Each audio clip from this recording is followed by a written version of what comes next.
Popcorn World.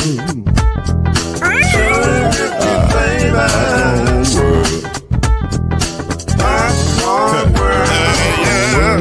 Yeah.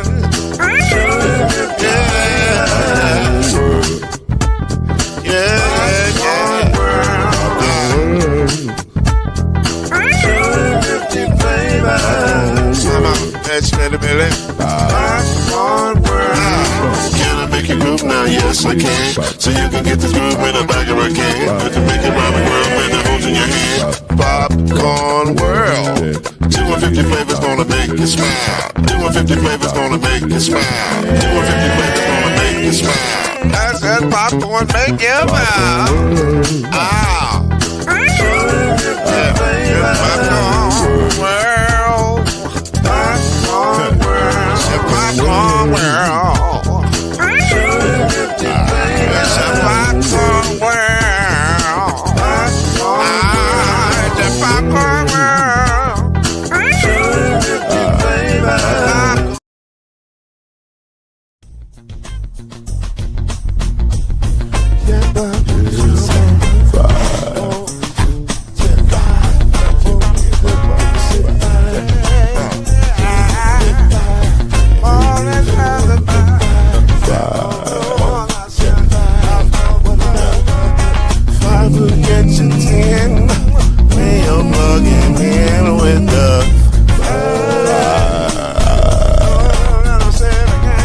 There's no mystery.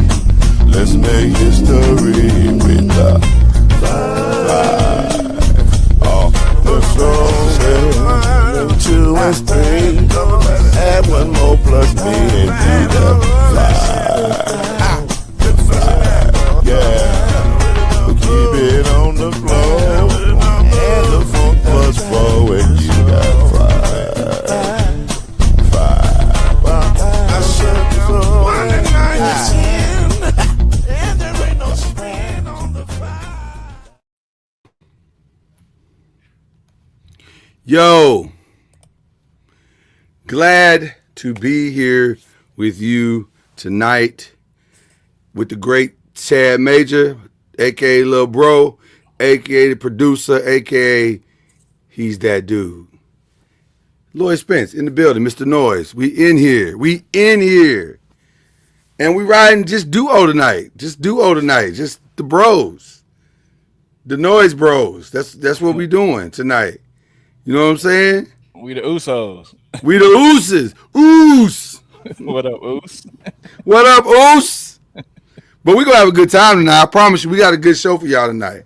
Facts. For real out. Facts. So I'm excited. Lil Bro's excited. We gonna do what we do in here. You know what I'm saying? We gonna make it do what it do.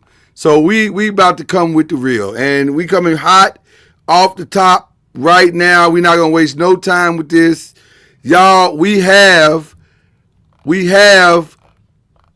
a game 6 coming up because game 5 is over. It's over. Game 5 ended, and we found out what was going on. And guess what we found out?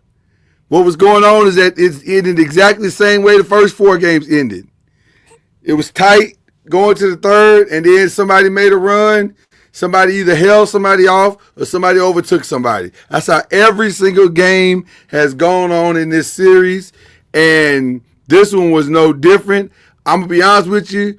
For about a half a second, I thought the Thunder was in trouble. I said, uh-oh, it's looking a little tight coming down the stretch. But, man, Jalen Williams had a game. He had a day, and they held him off. The Thunder got the win. They get the game 5 advantage. They're up 3-2 with 2 chances to hold off the Pacers and to win the NBA championship.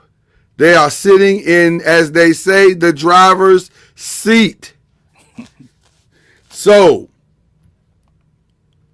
with them winning the game, 120-109. Again, the score doesn't really indicate how close the game was throughout, but it was a good game. But with them winning that game, and Jalen Williams having like an incredible day. Like he couldn't have played better if he tried. Low key, he kind of pulled him over the finish line. Because Shai Gilgeous-Alexander, he really, even though he scored, I think he scored. What did he have? He had 31. 31. It was it was an ugly 31. It was an ugly 31. But Jalen Williams had a day. He went 14 to 25, 3 for 5 from the 3-point line. He was attacking. He had 9 free throws. Listen, he had a day. He was plus 14 out there in that place. Put up a 40 piece. So now we got a team with 2 chances to close out, one of which being on their own floor if it pushes out to a game 7. But it wasn't a pretty win. And though they held Tyrese Haliburton to no field goals, he was also injured or re-injured, if you want to say it that way. So I don't know what we're really dealing with. He's supposed to be evaluated today or tomorrow. He's going to get an MRI, but he's still getting 2 days rest. So that might help in addition to everything else. They're saying right now it's a calf strain, but they'll see how bad it is. But I don't think they're evaluating it for whether or not he can or cannot play. I think they're evaluating it for the severity and what they'll be able to kind of game plan based on that. It doesn't sound like he's not going to play. But I do have to ask Chad this question. With 2 games left, who's in the driver's seat? Is it the Thunder? Are the Thunder in the driver's seat to close this thing out? Yes, they're in the driver's seat. They definitely got the much needed win because you don't want to go to Indiana down 3-2 and right 9-1 at home. So that was probably going to be the end of it right there. So they're definitely in the driver's seat, but it could be a game 7 because, like I said, 9-1 at home. You just have to see what Haliburton can give you. If he can't give you much, the series is over. But if he can, well, he didn't give him much in this game, and T.J. McConnell was going off, and they almost won the thing. Yeah. So is he the answer? You need a combination of both of those. They need bench and Haliburton. You're not going to win without Haliburton scoring at least 20 to 25. 20 or 25. Wow. Yeah. Can you score 20 or 25 on a bum wheel? You got to get to the free throw line. How do you get to the free throw line when you can't walk? He knows how to manipulate it. He can manipulate himself to get to the free throw line. He was a professional. He know how to get to the free throw line. All right, you say so. I don't know. You don't think this is the line at least get some. He didn't. But he didn't get to the free throw line. I mean, he didn't play. I mean, if you want to talk about from an assist perspective, he played fantastic. Yeah. Like, I know it says he only got 6 assists, but that's really not, sometimes the assist stat is a deceiving stat because, yeah, he didn't make the play that was the pass right before the shot, but he did set up a lot of guys and make a lot of great plays. So, I wonder. He has to do both, though. He has to be a playmaker and a scorer, though. You saying that, but they almost won with him not doing it. But they didn't win, though. They didn't win. And you know what the craziest stat of this whole thing is that when they get to 110 points, they win. Or 110 plus, they win. When they don't, they lose. Here they are at 109. They lost. So, I mean, I don't know if that stat is really true or it's just a weird coincidence, but it sure is showing up in this finals. They got to get to 109 to get to where they want to be. So, 110 to get to where they want to be. So, it's very curious to see. I'm very curious to see what's going to happen. One, is he going to play at all, which I think he is going to play. I don't think he's not going to play. Yeah. But I agree with you 1,000%. Man, the Thunder set themselves up well because they got two cracks at it, regardless of what happens on Thursday night. I think they got two cracks at it, which they may need both of those to win this thing. I got a question for you though. Yeah. So with him being hurt, should Miles Turner have more of a aggressiveness on offense to Well, pick up the slack? let me say this about Miles Turner, and I think most of us who have watched him play throughout this series could agree with this. I don't think you could get any more out of Miles Turner than you've gotten. He has played about as well as you could play. Now, do you want him to make more shots? Do you wish he'd shoot less threes? Probably. Yeah. But at the same time, he's giving you a lot in this series. He's rebounding. He's making the right passes. He's playing hard on defense. He's giving you everything that he's got. And maybe there is another level that he can get to, and we'll see if he can get to that in Game 6 because they're going to need everybody. It's all hands on deck for Game 6. It's an obvious must-win for Indiana, which doesn't make sense to even say it because in an elimination game, you know there's a must-win for the team that's about to be eliminated. Yeah. But at the same time, it's going to take every man on that Pacers roster, especially if with Tyrese Haliburton not being 100%, and it looks like he's not going to even be close to 100%. It's going to take everybody to go to another level, and one of those people probably has to be Miles Turner. They need Miles Turner to dominate the post in a way that he has not truly dominated the entire series. He's had flashes of it, and they've been good flashes, but they need him to truly dominate the post if they want to win this game outright, and push to a Game 7. Now, funny thing, one thing that I think they discovered in this game that they didn't know they had, and that leads us to question number 2. And I do kind of blame Rick Carlisle for this. So we'll take the first half of the question, who do you blame for the Pacers' loss? Kind of blame Rick Carlisle because Tony Bradley ball, bro. Like, those 12 minutes that they got from Tony Bradley in the fourth quarter, they almost won the game with that. And I'm saying, why did you put this dude in earlier? To offset what Hartenstein was doing, to give a little more pressure on Holmgren. He's clearly stronger than Holmgren, clearly more athletic than Holmgren. He's got that toughness. He wasn't afraid of the moment. Why has this dude been sitting on the bench the whole game? Man, I think that was a miscalculation on Carlisle's part, which is hard to say because Carlisle, I think, has done a masterful job of coaching through this finals despite what he had, with his limitations. But, man, not paying Tony Bradley earlier than Game 5, man, come on. Why did it take so long? Like, I don't understand. He was brilliant.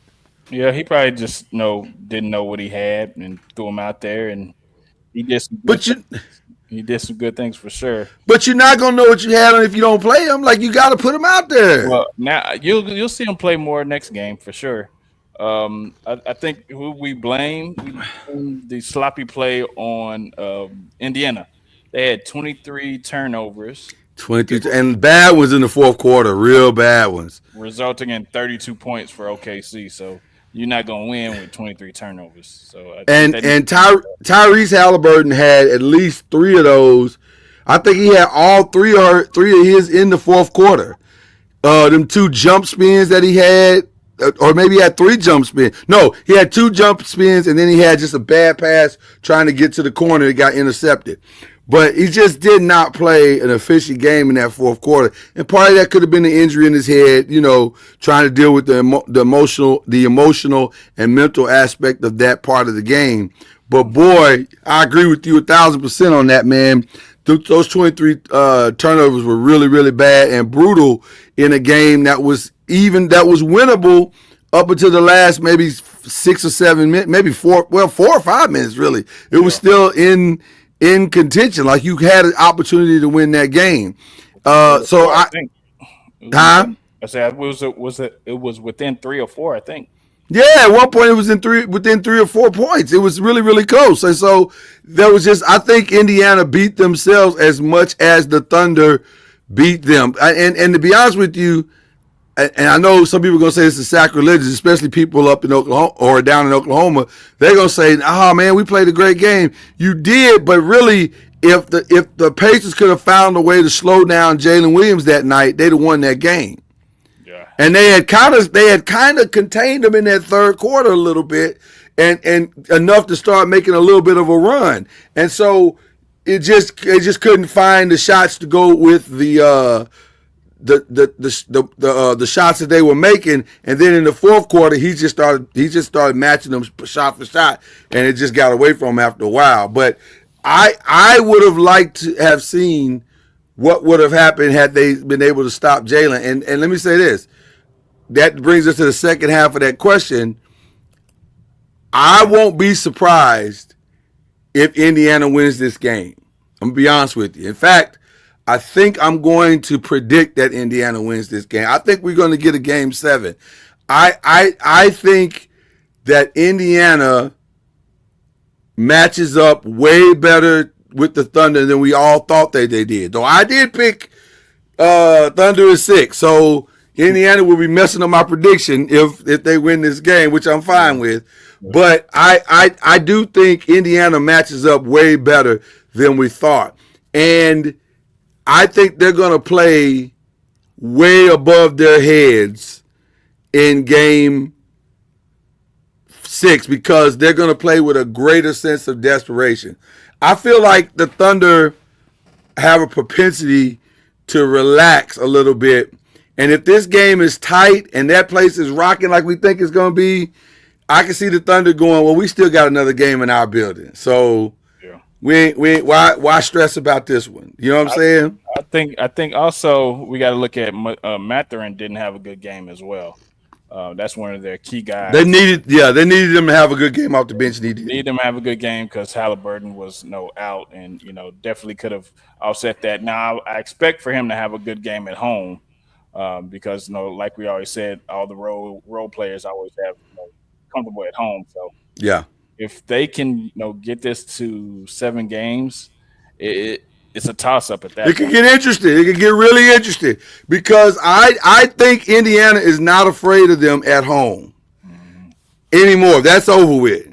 Yeah. And then I think both teams need everything to go right in a closeout game, and it just comes down to nerves and maturity. And I'm gonna say something. A healthy Haliburton last night, I think they win that game. Because he does shoot those shots that he's passing up, that he doesn't want to push off on those long shots on the calf. I think he does take those shots, and I think he hits some of those shots, and it becomes a different game all of a sudden. So it'll be interesting. It's going to be interesting to see what happens in game 6 on Thursday, and can they ride the wave and the momentum and the emotion of that crazed town called Indianapolis and take that with them on the roller coaster ride to a victory. If they can just keep doing what they're doing on SGA and then focus their attention on stopping Jalen Williams, nobody else has really beat them. And so I think if you can just do the things you've been doing on SGA and add on, a way to slow down Jalen Williams, I think we get a game 7. I'm predicting game 7 on the 22nd of June, which is crazy that this series has lasted this long, man. They have really drugged this thing out, boy. Yeah. But it's been great, though. It's been a great series. Been one of the best we've seen in quite some time, too. Very, very competitive teams. We didn't know how we didn't. We didn't. It looked like on paper it could be good. It's turned out to be better than that. So that is this season. But the off season, my brother, has begun. And man, has it begun with a bang. See what I did there? Desmond Bane has been traded to the Orlando Magic in the first big trade, and I mean big trade Not because of the name on the shirt, but because of what the Magic had to trade to get him. And let's run through it quickly, shall we? The Orlando Magic sent Memphis the number 16 pick in this year's draft. It sent the 2026 first round pick, which includes swap rights with Phoenix or Washington Wizards, and it's 28 and 30 unprotected first round picks. So that's 4 unprotected first round picks, and then a top 2 protected pick swap in 2029. Man, 5 picks plus Kentavious Caldwell-Pope and Cole Anthony. My little bro, was that too much for Desmond Bane? I mean, it still got me looking at Nico like. I'm looking at Nico like you could have got a whole haul. I don't understand, bro. Make me understand what happened. Could have got a whole haul, but I mean, Desmond Bane is a good player. He's gotten better every year. He's carried the team when Ja Morant has been out. So 100%. They definitely Orlando got definitely a good player, and they Memphis got good role players. I mean, maybe KCP will find his way in the starting lineup again. And like Ja has some shooters, so. How old is KCP? Keep talking. I want to know. I'm just out of curiosity. I'm trying to remember how old KCP is. He's probably in his late 30s, I'm thinking. But keep talking. Yeah. I'll find it. I'll find it. Go ahead. I mean, it's Cole Anthony. He's a good role player as well. So solid role player. Solid role player. Got the first round pick swap. So I mean, you could always count on that to be within the next 15 to 20 range. So I mean, you can get quality players. I think it was a good trade, and Desmond Bane gets out of there and goes to old sunny Florida, man. Orlando's nice this time of year, man. It is. KCP is 32, by the way. Man, it's a lot. That was a lot. First of all, let me start by saying I'm a Desmond Bane guy. I like Desmond Bane. I think he's good for the culture of your team. I think he's a solid, consistent player. I think he plays both sides of the ball very well. I would like to see his defensive effort go up. I think it was better when the Memphis Grizzlies had my man that's now in Houston now. Marcus Smart? Oh, no. Steven Adams. No. When they had that's part of Steven Adams, but his backcourt, one of his running mates, the not cancer, but he was like an adjutant. Dylan you know what I'm talking. Dylan Brooks, yes. When he was I think he was a better defender when Dylan Brooks was there because he took more chances because he knew Dylan was back there to protect him. So I think he was a better defender then with Dylan Brooks and Steven Adams there together. For sure, he was better.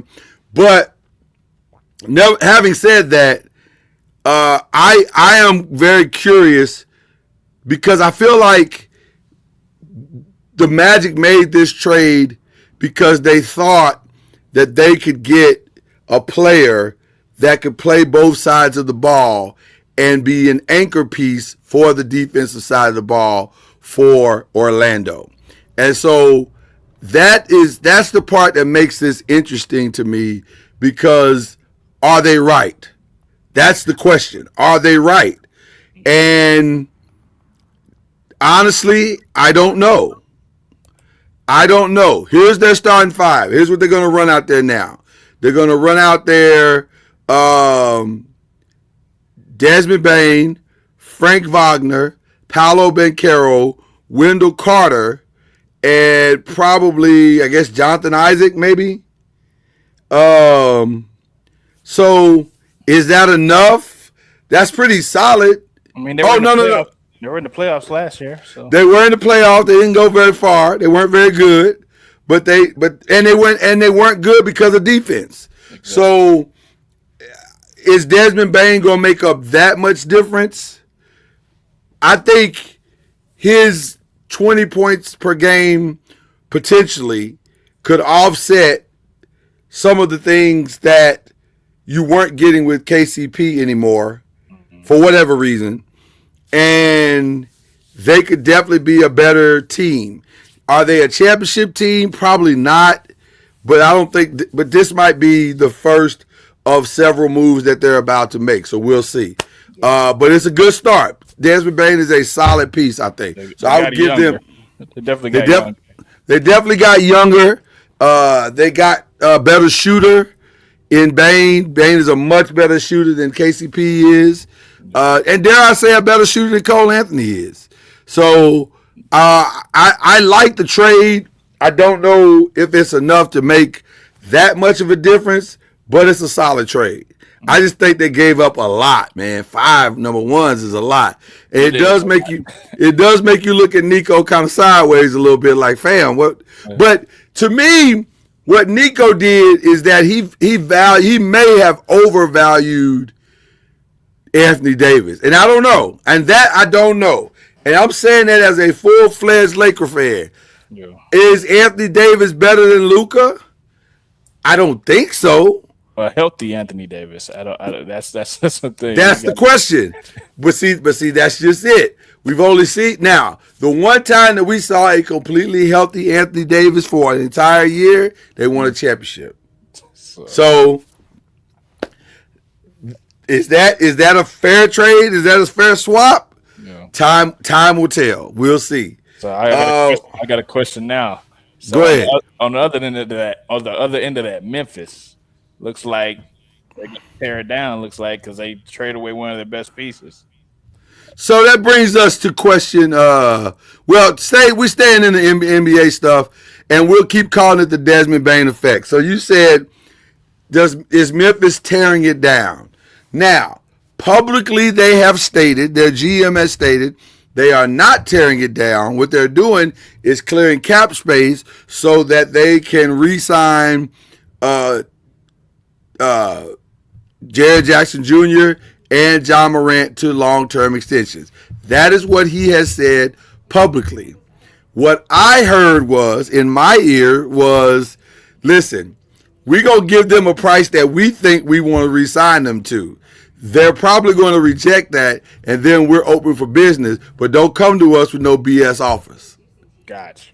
That's what I heard. Gotcha. Because neither one of those guys are going to get the max. They're not eligible for Supermax.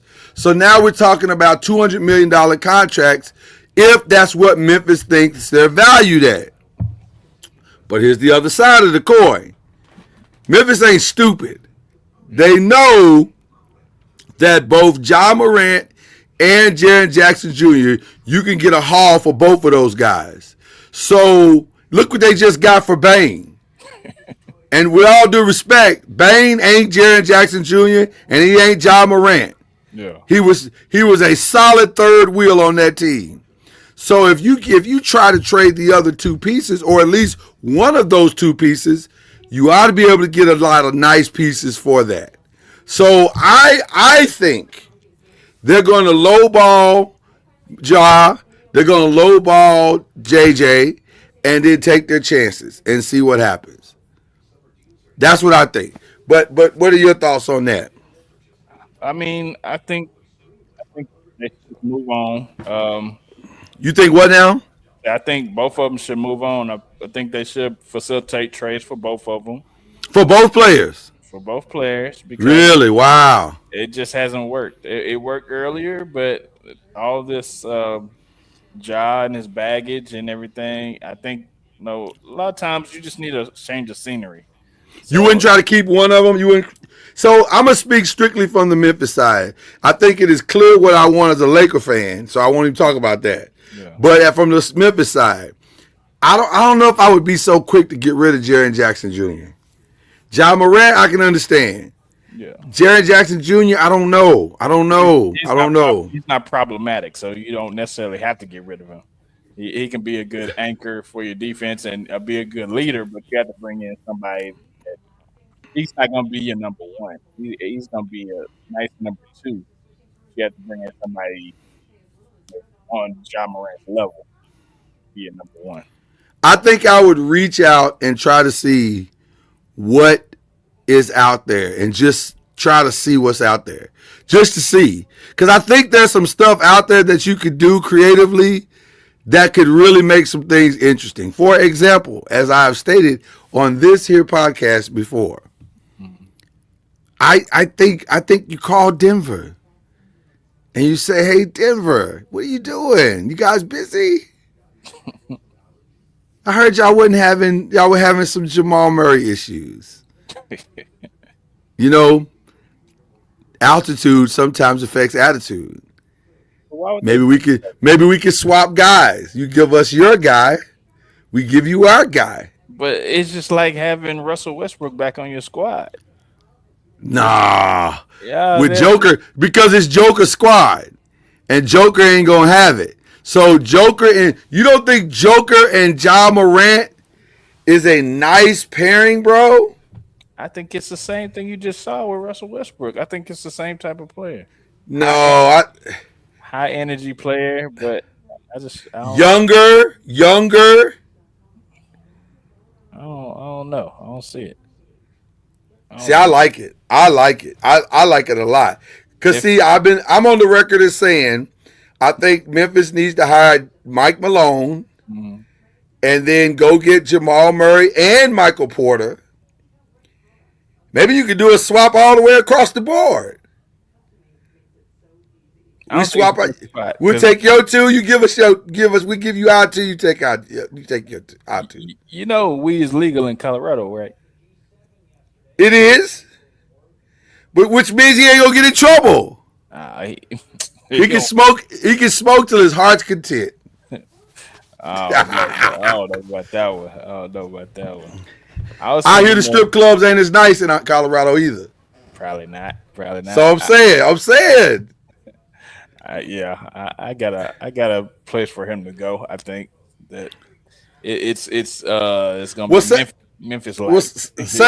say that one for a minute because we gonna get to that in a minute. But I do think Memphis is not done yet. I think that story is still yet to be told, and we're gonna get back to it in a minute. But we're gonna come back to it in a second because there's another thing that has gone down in the last couple of days, and all this KD talk. Your guy, KD, He'll be he in Texas. said, he said, man, I want to go either to San Antonio, Houston, or Minnesota.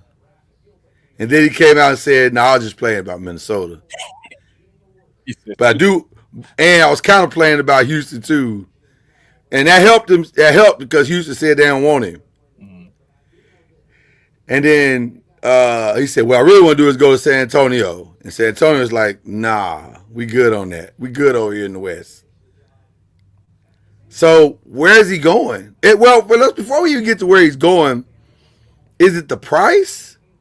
Is Phoenix price too high? We don't know what they want. Yes, we do. What? They want players. Okay. They want players that can be plugged in to play right now, and they want picks. They want players and picks. And so, and I'm sure they want number ones. So the question I have for you is, Desmond Bain got 4 number ones, 5 number ones, and he don't have half the resume that KD has. Now he is more than half his age, that accounts for something. and by age I mean his NBA age, not his actual age, y'all. Yeah, it counts for something. But I would give up Jalen Green. Stop. I Dylan, don't. You know what? We gonna stop this conversation right now. For a 37-year-old dude, yeah, Jalen Green, Dylan Brooks, oh my God. and some picks. And For a some 37-year-old dude, that they want him that bad, yeah. they already said they don't want him that bad. It ain't even been an option. I think it's a smoke screen. I think it's a smoke screen. I think they're trying to just have people get off the tail, but they if half the league would want KD at some point. Apparently not. Ain't nobody stepped up to make an offer. Draft night ain't I here. think the price is too high. Think about this. Yeah, they want him, but yeah, like the price is too high. So that I'm sure they want him, but they're not gonna pay Kings ransom either at 37 years old. We're not paying no Desmond Bain prices for a 37-year-old dude. The Knicks said absolutely not. No.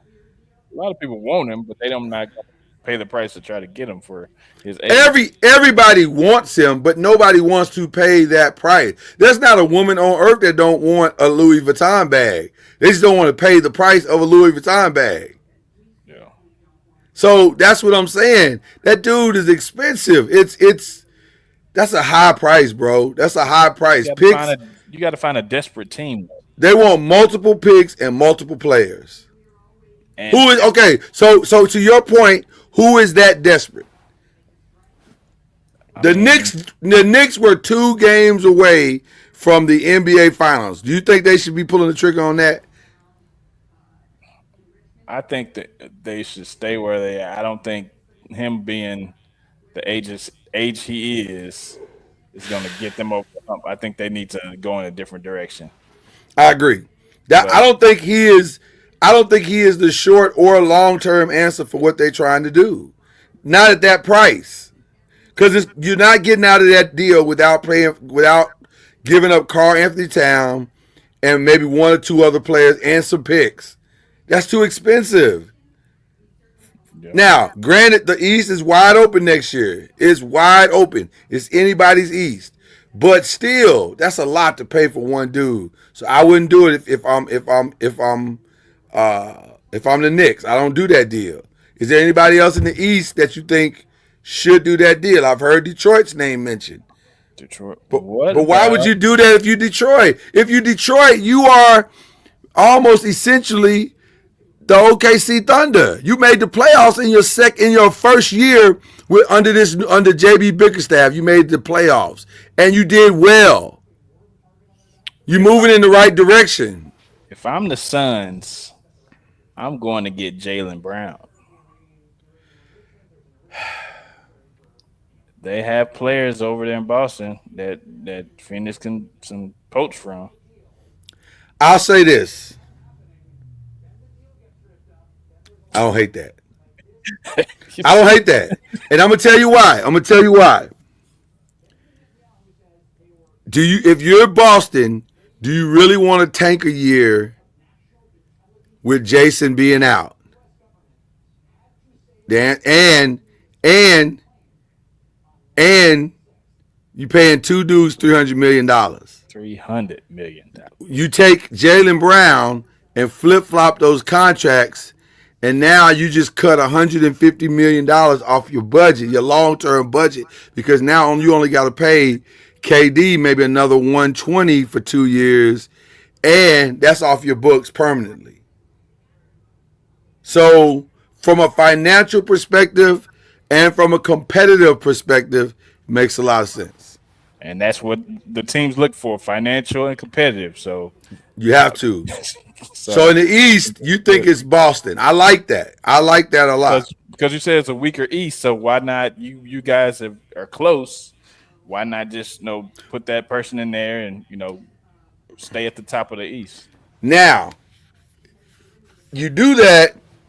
You can't pay KD and Jrue Holiday, and maybe not even Derek White.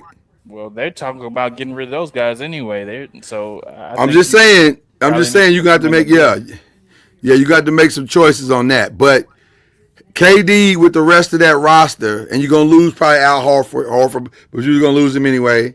Yeah, probably gonna KD might not be a bad stopgap. And then when Jason gets healthy, if KD can survive this year healthy and having that load put him on him for 1 year, if he can survive that year healthy, it's not a bad tandem going into the next year. It's not. It's not a bad tandem. So I don't hate that in the East. What about in the West though? You keep saying Jalen Green. I don't love gutting Houston for. Well, I mean, he really didn't do anything. So because if you're Phoenix, you don't want Dylan Brooks. I mean, they don't know no better, so they might want him. I think poorly ran organization. So they are, but they're not. I'm assuming they're not a stupid organization. I'm assuming that they're not a stupid organization, and they understand that doesn't make them better. In fact, that might be a trigger to Devin Booker saying, I'm out. You traded KD for Dylan Brooks, I'm out. In So the West, I think it'll be a homecoming either way. here we go. I was just wondering how long it was going to take you to get here. Go ahead. Either it's going to be Cam's idea or OKC because they're going to win the championship. No. We seen it happen. We seen it happen before. It's not going to happen. They one game away from the NBA championship. Or he can go back to the Bay and he can do a little swan song, you know. For who? Oh, we got to start with Jonathan Kuminga first. Okay, and it's going to have to be an and. Gary Payton II. Wow, you just going to throw Gary Payton under the bus? Gary Payton II. Wow. He's a free agent, so or expiring contract, so yeah. Probably Moses Moody and probably some picks. So you said Gary Payton, Kuminga, and Moses Moody, yeah, who finally had his breakout season. Yeah, why not trade him when his stock is high? For KD for 2 years. That's the only 2 years Steph probably got, and and Jimmy probably got. So and Draymond, yeah. So might as well try to get it within these 2 years and see what happens. I mean, I don't hate it.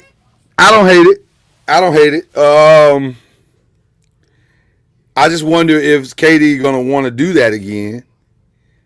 Because now the narrative will be he couldn't win without Steph.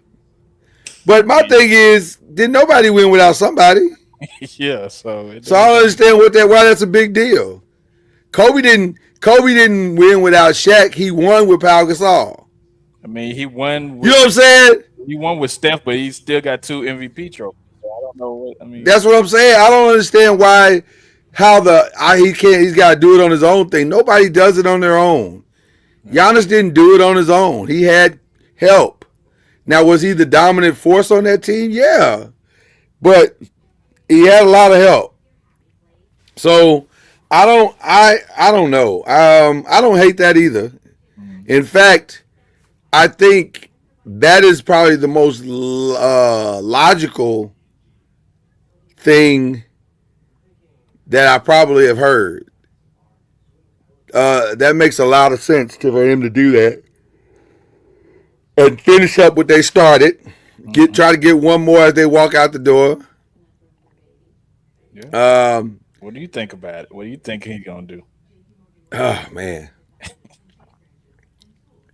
Well, I think Phoenix is gonna have to lower the price, and I think the price is gonna have to come down on the amount of picks that you get.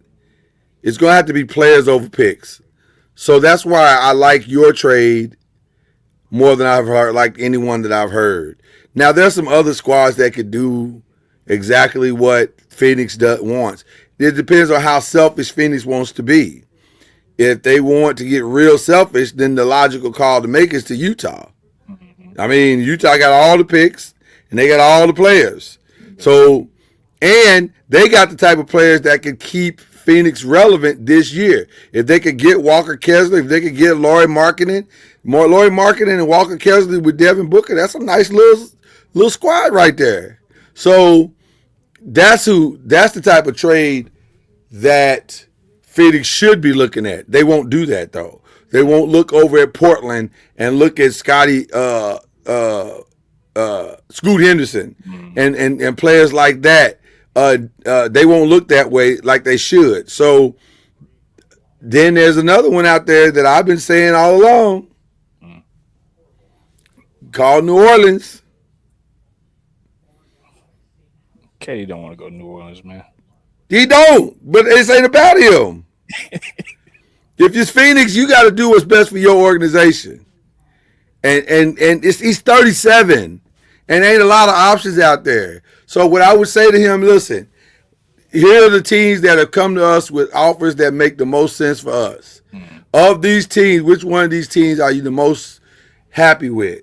And if he says none, and we like, man, I hate that for you, but we go pick the one that's best for us based on that. If he say none, that's fine. You don't have to like any of these offers, but we gonna pick one of these teams and we gonna trade Joe behind away to one of these teams because we got to do what's best. We got to fix our organization where it's broken, and it's really broken right now.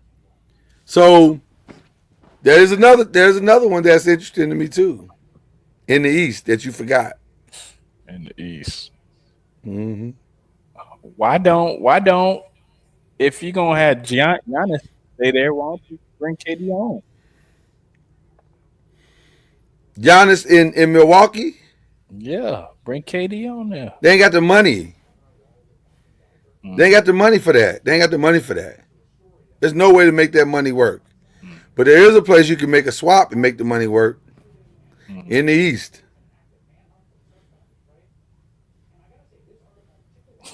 What would that be? Philadelphia, I'm looking right at you.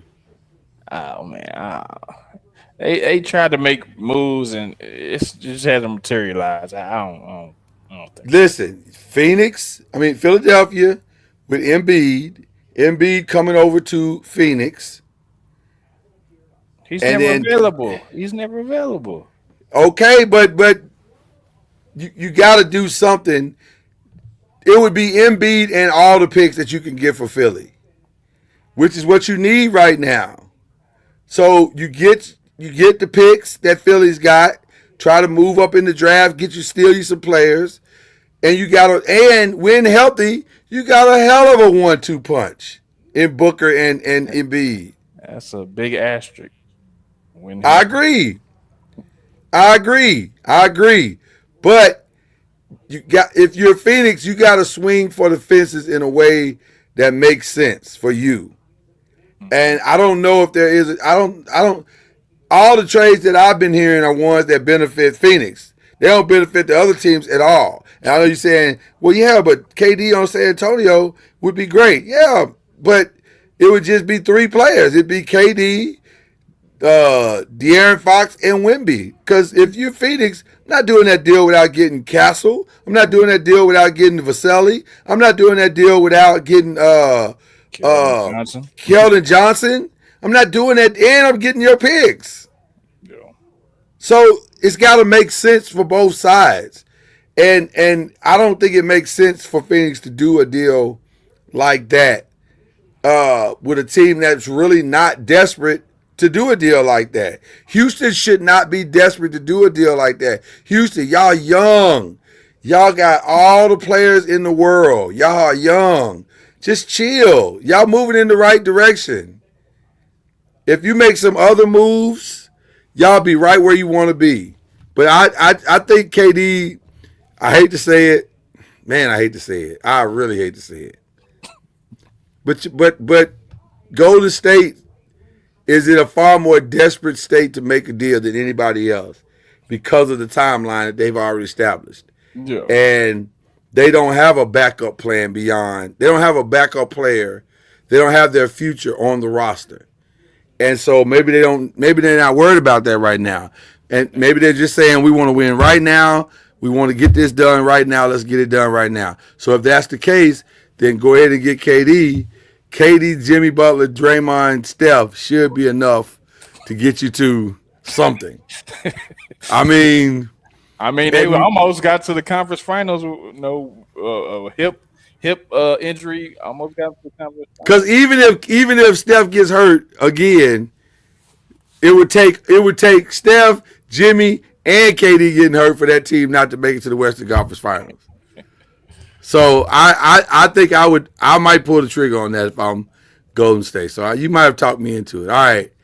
Speaking of Giannis, you brought him up. Yeah. Isn't it amazing to me how opposite Giannis and KD are? Giannis don't say nothing in the media. He has not released the Giannis update is that there is no update. That I hear that it's more likely that they want to keep him than they want to uh, trade him off, but they want to keep him and see what happens. I don't know if that is plausible at this point in the game because, quite honestly, they just I don't know. I don't know if it's plausible, but I'll say this: the Giannis price to me makes more sense for the teams that we talked about than the KD price because of the age, because of the productivity, because you're going to get more than a year or two. You're going to get 5-6 years out of Giannis. That makes way more sense to me than the KD price. So if I'm the Knicks, and I think I got a shot on the Giannis thing, then that's the way I'm going. I'm not trying to do the KD deal. I'm trying to do a Giannis deal. The Knicks, you uncertainty with the head coach because you don't know that head coaching thing is kind of tricky because everybody's declining, being requested to talk to their coaches. So you don't know who you're going to get as coach at this point. Do you do you think it matters? To him, I think Uh, so. To him, I think so. You want to be able to play for a coach that that you're comfortable with, especially going to well, a new. there is a coach that he won with that's out there, Who was that? Budenholzer. Oh, well, yeah, yeah, true, I'm just saying, true. if you're going after Giannis and you're looking for his comfortability, there you go. That'd be a good start. Be a good start for sure. Giannis for Carl Anthony. I would try to keep. I would try to keep You him in. try obviously you try to keep him if you can, I but would. You might have to it, go hard. ooh You might have to go hard. ooh, OG I'm okay with that. and it's like some other picks. Maybe yeah, you might have to do You can that. have all these picks, player. You can have as many picks as you want. Line them picks up for Giannis. I would keep Towns just off of matchups and stuff like You would that. try, but I don't know if I would kill the deal to save Towns. That's all I'm saying. Yeah, All yeah. right. I mean, but I don't think he's going anywhere, and nobody really. Who wants to go to Milwaukee? I mean, I don't Nobody wants to go to Milwaukee. That's why you got to trade. That's why you got to do a solid trade if you're Milwaukee. You got to get a haul know. He just needs. for him. He just need to recruit better. That's all. Nah, ain't no recruiting a Milwaukee player. You know that. That's like trying to recruit to Utah. Ain't no recruiting to Utah. Man, our Mormon community is so dope, bro. No, that's not. I heard they It's go not a, crazy. it's I heard not a they go selling crazy. point. I heard It's they not a go selling crazy up point. there. Crazy where? In Utah, I heard they go crazy, man. They do go crazy, but not the kind you like. No, I'm not doing that. I wouldn't do that. So the final question in the NBA offseason, name the one sneaky big trade that will be pulled off. Who do you think was going to pull it off? If the KD thing does not materialize, I don't know if that's a sneaky big trade though.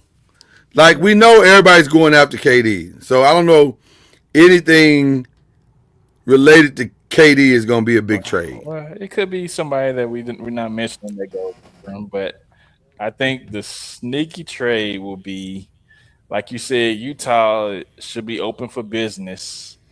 I got two sneaky trades. Okay, Utah should be open for business, and we're gonna have Laurie Markkinen go to Golden State. everybody can't go to Golden State. Everybody's not going to Golden State. You Just can't look. get Laurie Marketing and KD. I said if KD thing didn't pan out, Oh, this one or guy. the other, one or the other. So that's one. My second one This guy is a is homer of monumental proportion. is if somebody wants to let go of Ja, if they want to let go of Ja, Okay. send them to Charlotte for Lamelo Ball. Lamelo Ball throwing lobs to Triple J. It's not bad. and it's less That's not bad. problematic. Less problematic. Yeah. Ironically, it is. LaMelo Ball is actually a solid. He just can't stay healthy. That's the only problem with LaMelo. He's not healthy all the time. But Yeah. I like him as a player there with Triple J. I do like that. Fast first point guard that can score. Yeah. So I do like that. My sneaky big trade, because I'm gonna answer the question as it is asked. The sneaky big trade will be pulled off.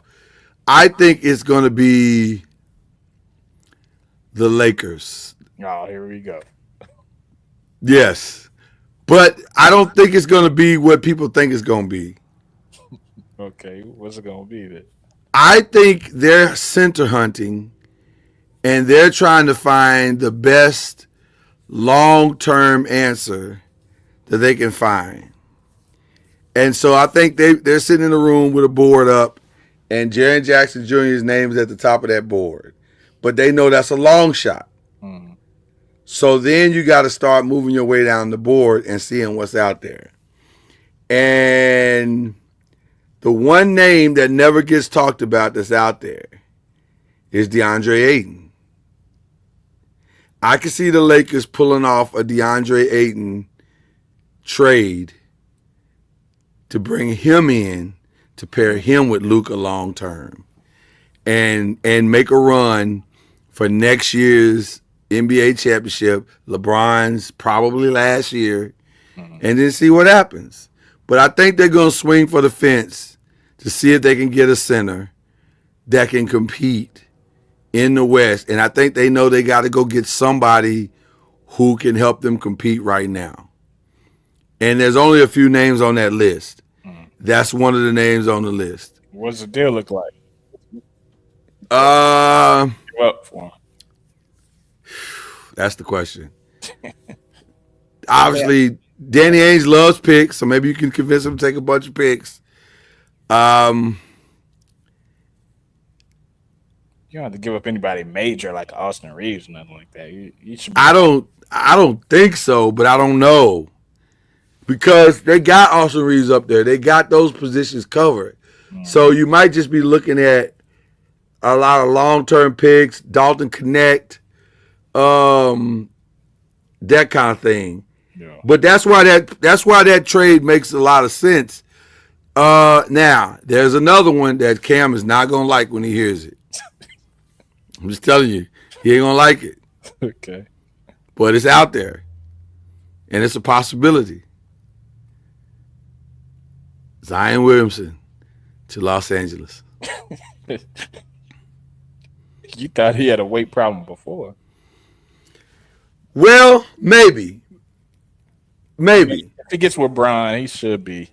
Well, with Bron and Luka, because think about it. The one guy that can relate to his weight problem more than anybody else would be on his squad, and that's Luka. Yeah. And when he comes back and sees Luka at his age, which is close to his age, and he's in shape, and then he sees LeBron and he's in shape, now all of a sudden. Hey man, Fat Burger is very good. I'm just saying. Fat Burger is amazing. There's a lot of, in fact, there's a lot of great eating places in Los Angeles. Maybe. But if you're an eater, there's a lot of great eating places everywhere. The eating ain't the problem I'm nervous about with having him in LA. That's the least of our problems. And then the women too? That's the problem. That is the problem. That is the problem. That's the big problem. Can he come to LA and discipline himself enough to lock in and stay focused? But here's the thing. And by the way, I'm not advocating for this at all. I just wanted to throw out a sneaky big trade. That would be a very sneaky big trade. That would be a NBA rocking level trade. Like it would be Luka-esque. Zion Williamson in LA would be Luka-esque. Not for talent, not because of the talent, but just for the fact that the LA swung for that fence. Man, yeah. But if they could get him to control himself and control his weight, It's a big ask in LA, buddy. that's a nice big three right there. Yeah. That solves a lot of problems. Because then now you ain't got to go spend money on a center. Because now you got a viable rebounder that can go get you buckets and boards and all that stuff. And then you can just go get a Clint Capella or a center that ain't going to cost you hardly no money. Yeah. You can just go, yeah. So that's why you pull a Zion Williamson trade. Because it solves a lot of other problems without having to go spend money on a big center. Yeah. Whatever happened to Hassan Whiteside? What happened to he didn't have any upside. See what I did there?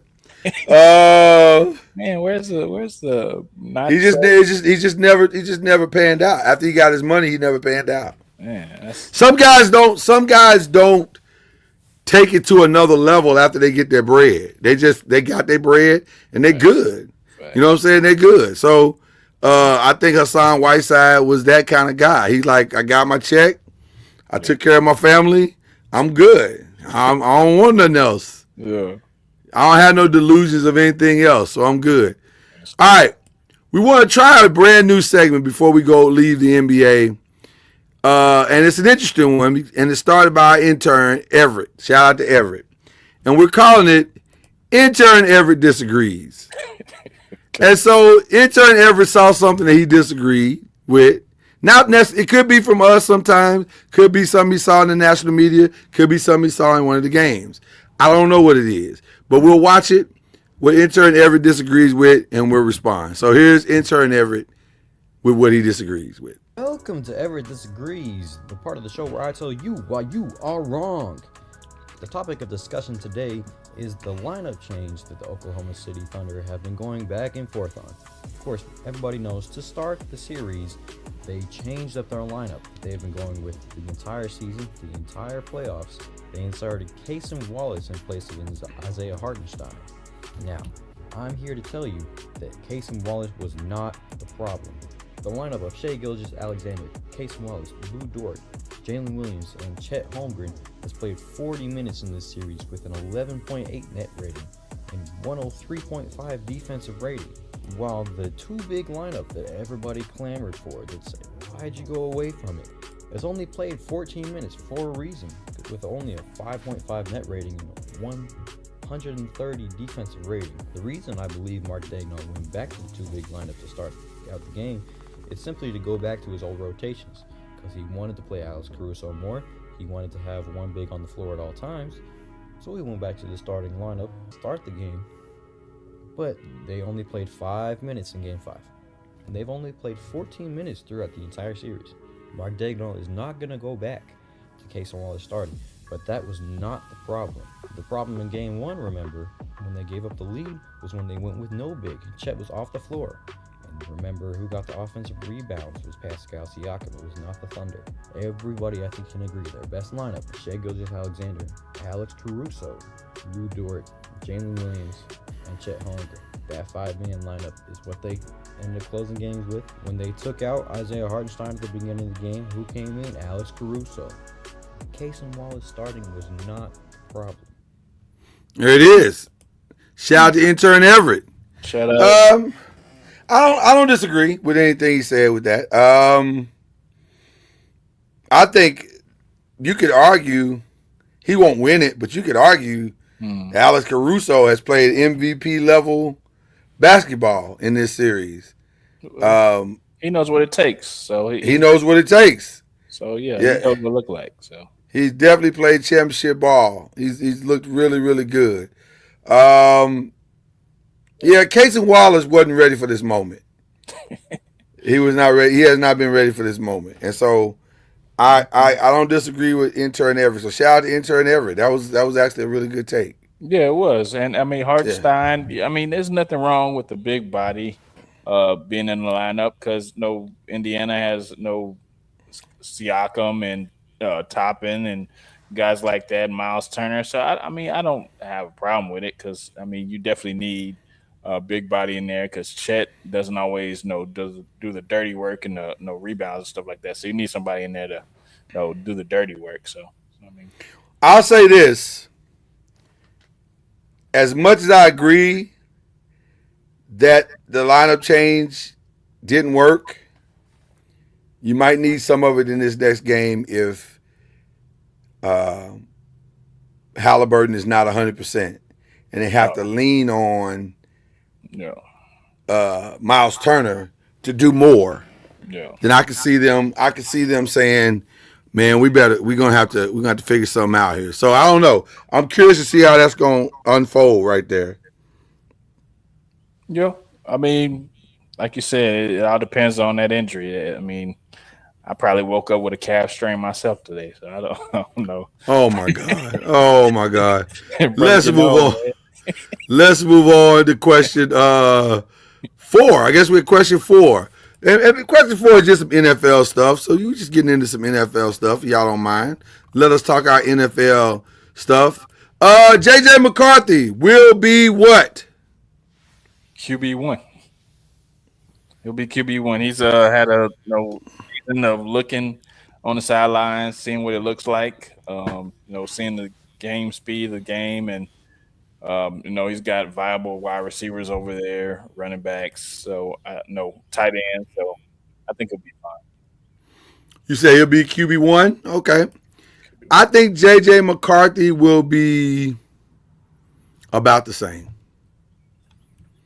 What does that mean? They got a lot of weapons in Minnesota. Yeah. So as long as there'll be a learning curve for him, but similar to year one with Jaden Daniels, there's a lot of things that you don't know about JJ McCarthy yet. There's a lot of things you don't know he can or cannot do, and it's going to take a while for NFL teams to catch up to what his abilities are and what his tendencies are, what his tails are. And until they catch up with him, he'll be fine. He'll be solid. So he'll be about the same as Sam Darnold, and they'll probably get as far as they got. Like they'll probably compete in the NFC North for a playoff position. They'll probably make the playoffs. They'll probably be out first, second round. You say, yeah. Yeah, so about the same. The Browns quarterback room is insane. It's crowded. It's insane right now. It's like, why are you carrying this many quarterbacks? I feel like I'm your boy from ATL. Why are there so many flies? Like there's just a lot of quarterbacks. Yeah. A lot. Why do you need 5 quarterbacks? Who gets cut? Who makes the cut? I don't know if anybody gets cut as much as maybe somebody gets traded. Okay. And I think if I'm the Browns and I'm using a really smart strategy, I got 2 young quarterbacks who nobody really understands or knows what they can or can't do yet. I try to make them shine as much as I can so that if I need to use one of them as trade bait, I can. And so I think they would hope that Dylan Brooks plays well enough to get traded, but you might end up having to trade Kenny Pickett. I think Shadour's going to make the roster. I think Joe Flacco's probably going to start. I think if Shadour gets the opportunity that I think he deserves, then he'll come in as the number 2 ultimately, and then Kenny Pickett will be number 3, and Dylan will be the outside man. He'll be on the outside looking in. Are they going to cut Deshaun or what? What's well, Deshaun's not going to play until if he plays at all this season, and I think by the time he gets ready to qualify to play, it may be too late. So I don't think you go ahead and trade him, or you can't trade him to who? I don't know. Yeah, I was like, who wants to listen? I'm not gonna put no massage policies into my my building just to satisfy this dude. I'm not worried. I'm not doing none of that. I mean, yeah. I just think Deshaun Watson's time in the NFL. Excuse me. I think Deshaun Watson's. I got a new microphone. I gotta get used to the mute button. Did it work that time? Yeah. Perfect. All right. I think Deshaun Watson's time in the NFL is coming to a close. much like a Baptist preacher on Sunday morning, they are hastening to a close. Oh, wow. So it's just a matter of time. So I think it's insane. That's my word. What's yours? Crowded. I think, like you said, I think Joe Flacco's going to start the season. But I could see Shador being the backup and finishing the season. Like you said, I don't know if they'll carry 3 or 4 quarterbacks. If they carry three, I see Dylan Gabriel being the third quarterback. And like you said, Kenny Pickett, going elsewhere. There's still some backup opportunities that he'll probably be good for. But yeah, if Joe Flacco goes down, which he can go down because he's not the youngest quarterback in the He's league. 45 years old. So I mean, it's a good He's chance. 53 years old. It's a good chance for Shador to go ahead and Tony Romo the situation and start his NFL career. Stay ready and you ain't gotta get ready. There you go. Sure. Offensive Rookie of the Year is probably going to be. Ashton Genty. I don't even know if we need to even discuss this. From what I'm hearing, coming out of the Raiders OTAs already, they are so impressed with Ashton Genty. And the number one thing they're impressed about it, they said, man, the kid is so coachable. And he understands the assignment, he understands what he's there to do. I think Ashton Genty is going to be the runaway Rookie of the Year. I don't think it's going to be Cam Ward. I don't think it's going to be any of the receivers. I don't think there's a receiver that is breakout enough in year one to break through like a Malik Neighbors did last year or like any other receivers did last year. I think they're all pretty average. So I think Ashton Genty's the guy because he's going to get a lot of carries and he's going to have a lot of opportunities to prove himself. So I agree with you on that. The Cowboys reset is it's refreshing, man.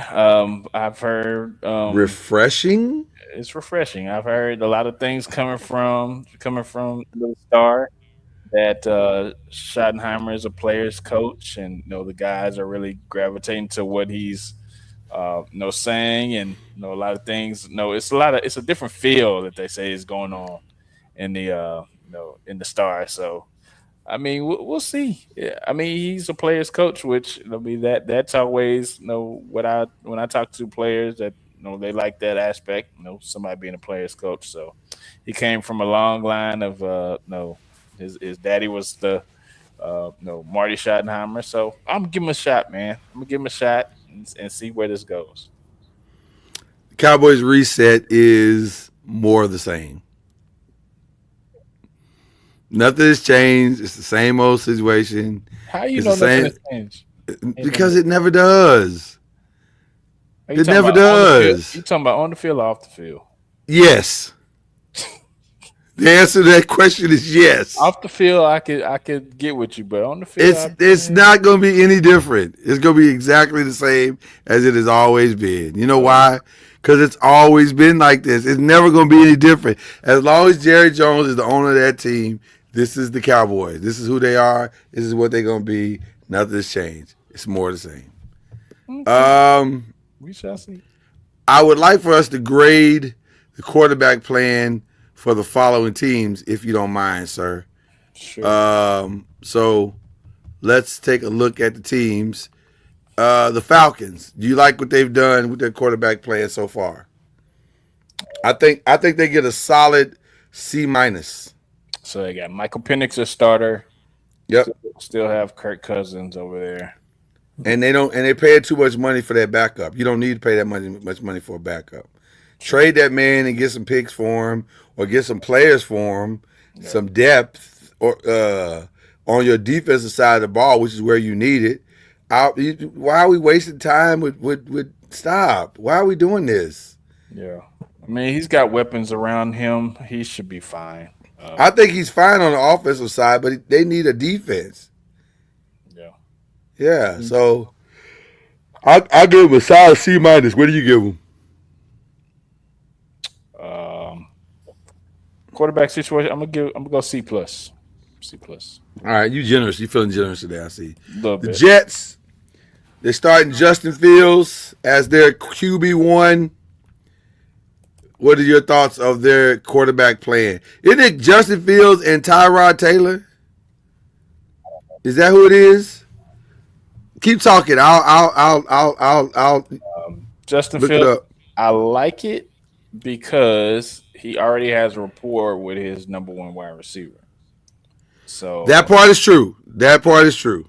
that always helps in a situation where you go to a new spot where you already know some of the personnel. So I'm gonna give it a C. Give it a C. Yeah, it is Tyrod Taylor. I will say,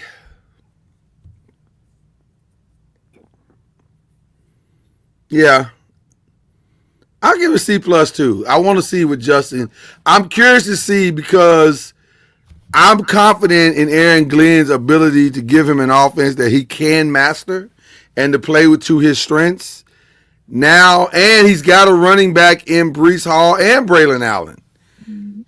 So they got receivers. They got everything for Justin Fields to be successful. There's really no more excuse for Justin Fields. Facts. So I'm going to give it a C as well. Shout out to Pastor Court. The Jets with Justin will be better than last year. Should be. That's not hard to do though. Like Should be. they're pretty awful last year. So I agree with you. I agree with you, Pastor. They will be better. Let's go to Seattle. What you grading Seattle? Okay, we got who's the quote? Sam Darnold, They're- right? Sam Darnold is their guy. He doesn't have nearly the weapons in Seattle that he had in Minnesota. Totally different system. So he's got Njigba. He went from throwing to Justin Jefferson and what's the young boy they had? Addison. Jordan. Addison. Yeah, Jordan Addison. To now he's throwing to Jackson Smith and Jigba. Well, he got Cooper Kupp and Marquise Valdez-Scantling. I mean, we don't know what Cooper Kupp gonna look like coming back from injury. Plus, But- a lot colder. It's a lot colder in Seattle than it is in Los Angeles. I'm gonna have to get that a C too. I'm gonna have to give it a C because he had a good year last year, but like you said, he had good personnel, so I would probably There are some interesting pieces there, and I think the offensive line is solid enough. But it's a different atmosphere. And ain't no dome, player. Ain't no dome. Ain't no dome. I can't stress that to you enough. That it ain't no dome. It's different than Minnesota. Minnesota got a dome. Ain't no weather issues. yeah. And for at least 10 games a year, you're not dealing with weather. If you Sam Darnold. So you playing 8 games at home and 2 in Detroit. Ain't no weather. So now you got weather. Cold, rainy weather. It's going to be interesting to see. And now you got Jalen Milroy, the young boy, breathing down your neck. Yeah. So I'm gonna give it a C as well. I don't know if I love that. Yeah. The Browns, we grading hard in this room today. Yeah. The Browns quarterback situation.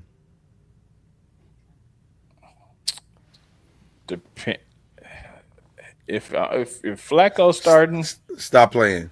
I'm giving it a C. But Stop playing. At the end of the day, if Shador is gonna make his way on the field, I'll give it a B. Can you stop playing? It's a D right now. The way they've handled it is a D. It's a D. Because you got nothing but total confusion. And you carrying $250 million for no reason. That's an F. It's not good right now. Right. It's not That's an F. It's not good right now. But we're going to see now. It has the potential to at least become a C and maybe more depending on if Shador can take the job and run with it, and Exactly. it could be something great. But boy, it's awful right now. It's awful. I say it's an F because one of those picks you didn't need, the Dylan Gabriel pick you didn't need. You could have just drafted Shador at that spot or whatever. But I feel like you have too many quarterbacks in the room, and you wasted. That's why I called it insane earlier. You wasted that pick, so I'm gonna give it an F right now. That's why I called it insane earlier. Listen. It's a mess right now, but I can't say much because the final one is Giants. I'm gonna let Browns retake the test and yeah, let them retake the test at the end of the semester. My Giants, man. I'll let you go first on this one.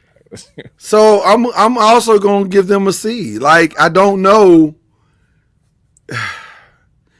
Do we have two quality backups in Russell Wilson and Jameis Winston? Yes.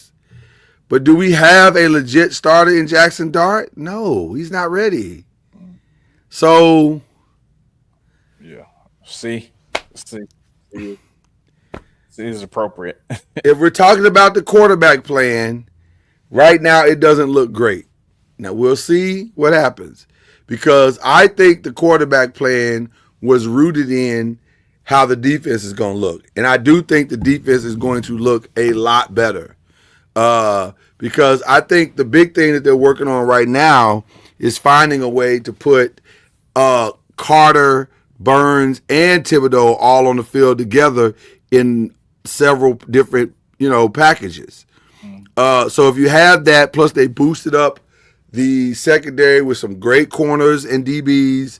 So now, if you can get that pressure up front now with those three, and with Dexter anchoring the whole thing, you might have a solid defense that can make some noise. And then you're not asking any of those quarterbacks to do a whole lot at that point. If those quarterbacks can get you 17 to 21 points, you might be able to steal some games. But can they? Can who? Those quarterbacks? Can they? Can they though?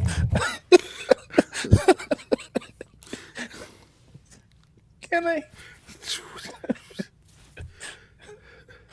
I said if. I said if. I don't know. That's a great question. I don't know. Would you? I don't know. I honestly don't know. Would you be opposed to having Tracy at running back, but then having a Scatterball in the field in some capacity? Like maybe. I think that's exactly what they're going to do. Listen, the formula for the Giants to win is low scoring, 17 to 21 point games. Hold the defense holds the teams down to under 17 points a game. That's the formula. That's how they're going to have to win. I don't think we're equipped to get in the shootout with anybody, but I think we got good enough receivers, and our quarterbacks can be solid enough to make enough receivers to make enough plays. And then I think between Tracy and Scatterbo, you can ball control enough to keep teams off the field. And that's what you got. That's how we're going to have to win games. It's got to be kind of ugly, kind of boring football, but if it results in the wins, it doesn't matter. So, yeah, I said if on the point total. I didn't, I'm not guaranteeing anything. I'm just saying that's kind of what you're going to have to do. Which brings me to a very interesting true or false question, sir. True or false? Trey Hendrickson is worth more to the Bengals than TJ Watts is to the Steelers. False. Okay. Tell me why.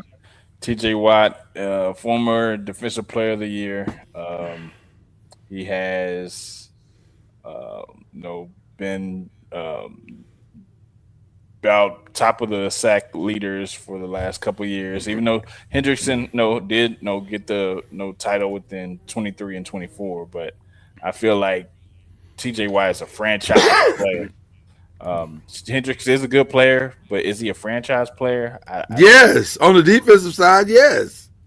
As more than TJ Watt, I don't think so. I think okay, I knew you were going to say this. I knew you were going to say this. Yeah, I think TJ Watt is generational, and I think he. And you don't think Trey Hendrickson is generational? I think he's a very good player. but I don't think Okay. he's better than. I don't think he's better than T.J. Watt. Okay. From week 12, from week 1 to week 12 to the bye week, really week 13, the Cincinnati Bengals lost 1, 2, 3, 4, 5, 6, 7, 8 games. 8 out of 13 games. They were 4-8 because they had the bye week. They lost 8 games. You want to know how much the totals of those games were? By New England, they lost by 6. By Kansas City, they lost by 1. By Washington, they lost by 5. By Baltimore Ravens, they lost by 3 in overtime and then lost again to them later by 1 point. That's more offense than defense. Oh, no, I knew you would say that. But here's the problem. Against Kansas City, they put up 25. Against Washington, they put up 33. Against Baltimore, they put up 38. And then the second time they played Baltimore, they put up 34. Against Los Angeles, they put up 27. Against the Pittsburgh Steelers, they put up 38. It's not the offensive problem. It's the defensive problem. And the one thing that kept them in the games, at least a little bit on defense, was Trey Hendrickson. I'm just saying, they already got defensive problems right now. You lose Trey Hendrickson, and I think you're picking in the top 5 next year. Because your offense isn't good enough, and it's been proven to win you games because you're not winning shootouts. You're not winning these shootouts. Definitely. So I'm just saying, I think they got to figure out something on how they're going to stop some people. And if they can't stop some people and figure that part of what they do out, they're not going to be any better this year than they were last year. So I had to really put some thought into that question because I was like, no, I was with you. No, T.J. Watt is. But then I started thinking about what happened last year, and I'm like, well, no, they can't afford to lose Trey Hendrickson because they already got a bad defense. It's going to get far worse if they lose him. Yeah. So I think they got to solve that problem. All right, we're starting something new tonight, and I don't know. We may just keep it for the summer. We'll see. But I like it. I think I like where it's headed. We call it the final 5 questions. All right, so let's go through the final 5 real quick here. J.J. Spahn's win at the U.S. Open was gritty, very gritty because those conditions were not great. That was a very tough golf course. Those guys played. Oakmont is a monster. Yeah, for him to hit that 64-foot putt though, that was awesome. Well, but here's the thing. This is what people need to understand because a lot of you probably didn't even watch the U.S. Open on Sunday, and I did. I like the U.S. Open because I love that it humanizes these golfers and makes them more like us. So I love it, and I'm a big fan of it. But let me tell you something. J.J. Spahn had one of the most brutal rounds of golf I've ever witnessed in my life. Yeah. His first 5 holes, or first 9 holes, were about as bad as you could have. Yeah, and his second hole, 4 over, right? Yeah, it was like 4 over. And his second hole, oh my God, his second hole, where he hit the flag, and then the ball proceeded to roll some 30 yards off the green. I was like, fam, you can't hit a shot worse than that. You can't hit a shot worse than that. It'd have been nice if it just bounced off the pole and then rolled into the grass nearby. No, it curved around the green and rolled off the green. It was his worst, bad. But the fact that brother stuck it out and kept on fighting and kept on grinding and everybody's gonna talk about the 64-footer on 18. But let us not also remember I think it was like that looked like maybe a 14 to 20 footer on 17 too. He birdied 17 as well, and that's what set up the shot on 16 to win. On 18 to win. And man, sometimes those are the hardest putts to hit too. The shorter ones like that. Those are the harder ones because the pressure's there and your heart's beating and you right there within reach. He was right there. And all he had to do was two-putt the 18. All he had to do was two-putt it. But my man was like, nah, we going to end this right now. Yeah. And I'm going to tell you something. The best thing that happened to his Sunday was that rain. Because I'm going to be honest with you. If the conditions had stayed the way they were with that fast green like it was, he was not adjusting to that well. It was tanking that. I think he would have lost. I think he was on his way to a collapse. He was gonna finish somewhere between 6 and 8 under par. It was going bad for him. And then that rain delay came and softened up them greens. And ironically, he was really the only one that adjusted to it. Like everybody else never really adjusted to it. He adjusted to it. And he started hitting some good shots down the stretch. But shout out to JJ Spahn for winning an improbable. My word is improbable. Speaking of improbable, Gage Woods, no-hitter. And ironically, Arkansas is playing right now. They're up 3-0 in the bottom of the 6th against UCLA. But that no-hitter was improbable. Striking out 19 batters. That's crazy. That is crazy. So I gotta give Arkansas the shout out for real, man. Because that was crazy. That's crazy. That was crazy. 19. 19? I thought it was a typo when I saw that. I was like, yeah. You got 19 strikeouts? God, dog. Now I've seen a no-hitter in person. Kenny Rogers when he pitched his no-hitter, I was there. You was in the building. I was in the building, and so nice. That's a great feat. 19, though. 19. 19 is a lot, fam. It's a lot. Here, let me put it in perspective for people so you can understand. A perfect game is 27 outs. He struck out 19 people. That's a lot. He almost had a perfect game. Like that was a hell of a night. And the one guy he hit, he immediately corrected that on the umpire immediately corrected it because he was like, nah, you stuck your elbow in. By the way, I think that happened again today in the Louisville game. Oh, really? Where the guy stuck his elbow out and took the hit, and they said, nah, fam, you're doing that on purpose. I had never seen that before. You don't normally see that. It happens. Guys, yeah, it happens, but I just don't see it a lot. But yeah, that's wild. But anyway, shout out to Gage Wood, man, on a no-hitter. And looked like Arkansas might push this thing on over into playing tomorrow as well. All right, true or false? And I need you to hear the question. I need you to hear the question when I ask it. Caitlin Clark and Angel Reese are the biggest stars in the WNBA. I'm not saying they're the best players.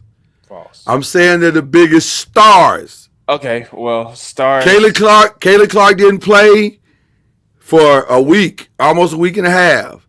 Came back and almost got a 3 rating this past weekend when they beat the Liberty. And then Angel Reese wasn't far behind her. That's on Sunday when she got her triple-double, her first triple-double. I'm saying they might be the biggest stars right now in the WNBA. So I'm gonna take this to viewership. Okay.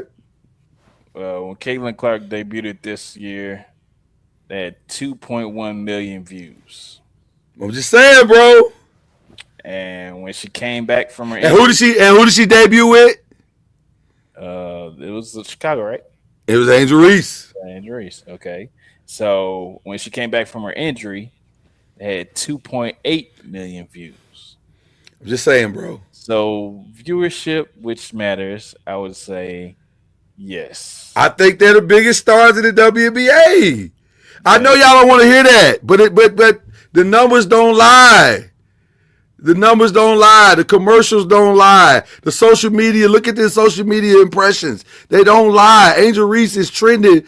Every time she do something, she's trending. Whether it's good or bad, she's trending. Caitlin Clark is trending. I'm just saying. No. I think, now, are they the best 2 players? No, not at all. Exactly. Not at all. Exactly. But are they the biggest stars?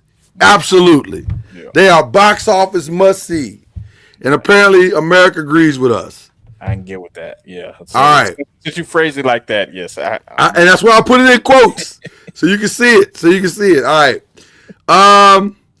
Who will be the next? We're about to see either the Thunder or Indiana win their first ever franchise championship. Well, technically Indiana won like some ABA championship, but first NBA championship. Yeah. Of all the leagues, who's going to be the next first ever franchise champion of their professional sports league? You can pick anybody you want from any professional league. The Detroit Lions. Ooh. That's a solid pick, bro. But I'm going to have to disagree with you for one reason and one reason only. Why is that? Because I think they might have missed their window. Think so? No Ben, no Aaron. I got to see it first. I got to see. I mean, I got to see what. No Patrick. It could possibly be no Patrick. It just depends. I just got to see what it looked like without Ben Johnson and Aaron Glenn. And if they can match, if they don't drop off, then maybe you might be right. But I just got to see it first. I got to see it first. So I went with the NFL as well. Mm-hmm. My first pick was the Buffalo Bills because I just find it hard to believe that Josh Allen is going to finish his career without a ring. Well, that's hard for. He got one. Josh Allen from the Buffalo Bills? He got a wedding ring. He does have a wedding ring. He won that prize. He did win that prize. Shout out to Josh for winning that prize. You got a ring. But I just don't know if he's going to win. It's hard for me to fathom that dude's not going to win at least one Super Bowl. But it's possible. Because he in the worst possible conference he could be. If he went over to the NFC, then I'd say he probably going to get one. Because if he went to the NFC right now, he'd be the best quarterback in the NFC. Facts. But the problem is, he in the AFC, and it's crowded. It's crowded over there. So I went on the NFL tip. I went Josh Allen and the Buffalo Bills. That's a good pick. On the NBA tip,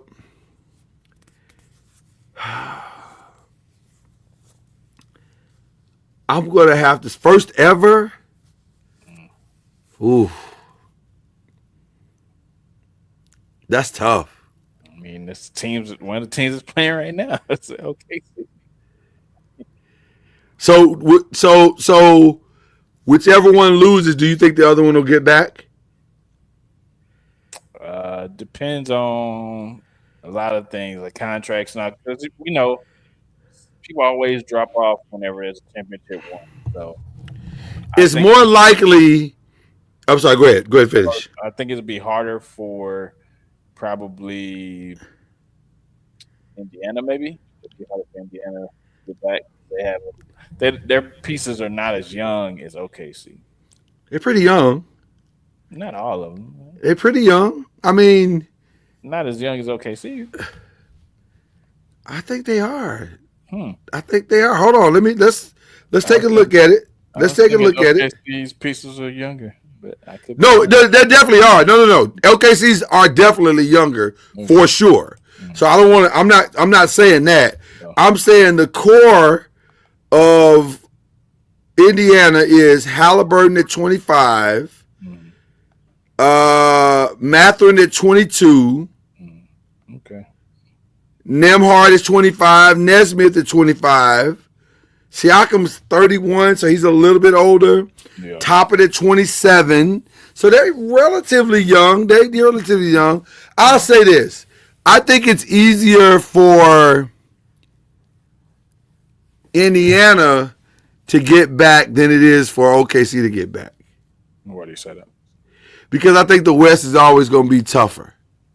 Sure. For a while. I think the West is always going to be tougher. Sure. So I would say one of the teams, whoever loses, one of them getting back is more likely than it is the other. How do you say that now? Yeah. Major League Baseball.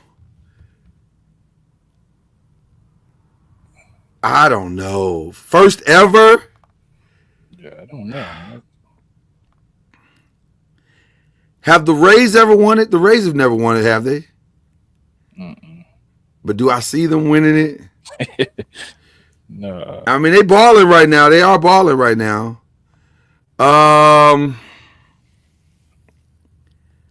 First ever.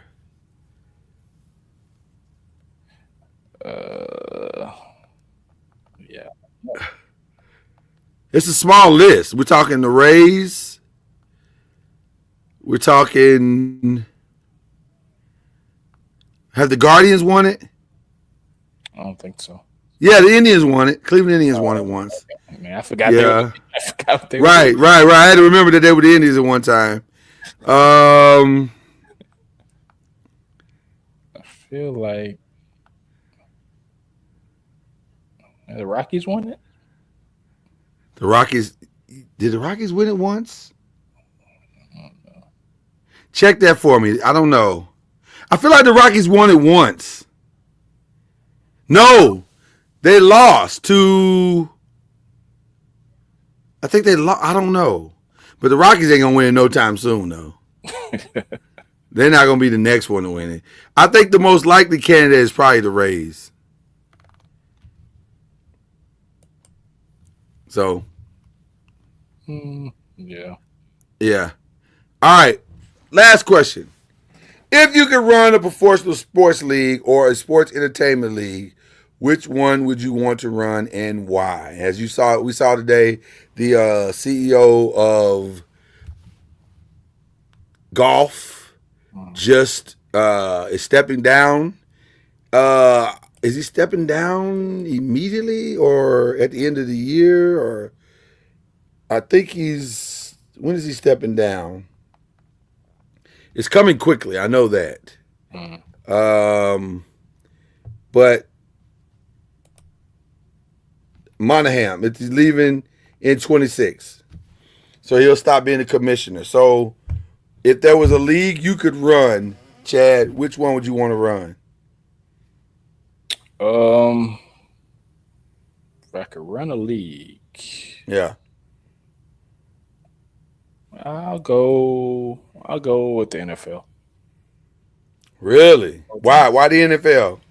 Because Because you make owners leave early so you could have your Cowboys be good again? I'll make an age limit. Age limit. Ownership age limit is coming. Yeah.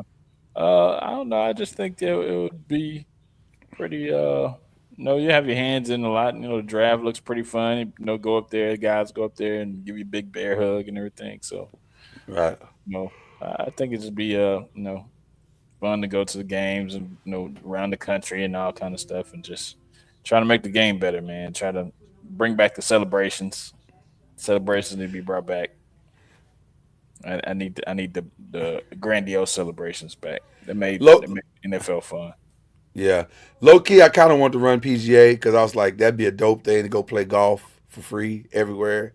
And then once you're a commissioner, you probably get into every game everywhere free, so it don't even matter. So I get to go to fly all over the country to the best golf courses on earth. So that'd be and it seems like it's a low maintenance running of the league. Like it don't seem like it's hard to run the PGA.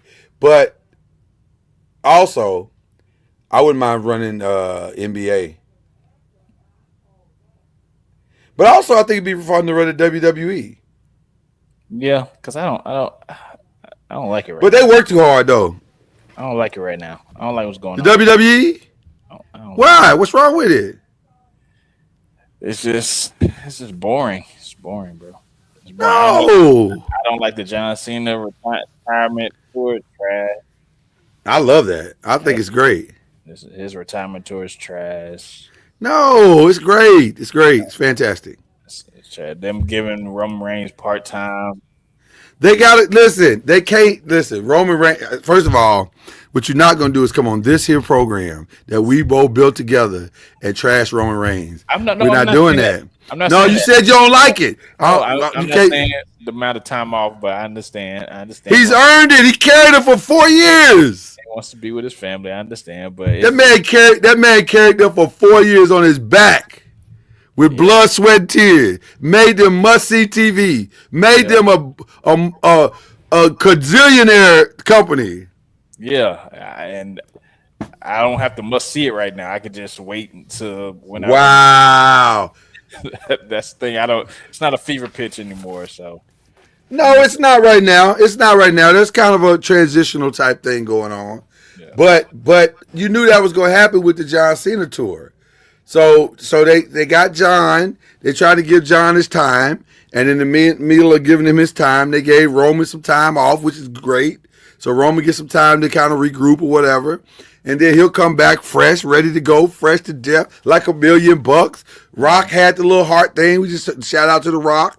Want to give him his love because he had a little heart thing, so he had to take some time off. So we was all wondering how come he didn't get involved. That's why, because he had the little heart situation. So, he'll be back better than ever. So, yeah, we just need to chill. Sometimes you got to just chill and let, they screwed my Oos, man. They screwed my Oos, Jay. Not really though, because I think he's about to beat Cody on some interference type stuff on Friday night.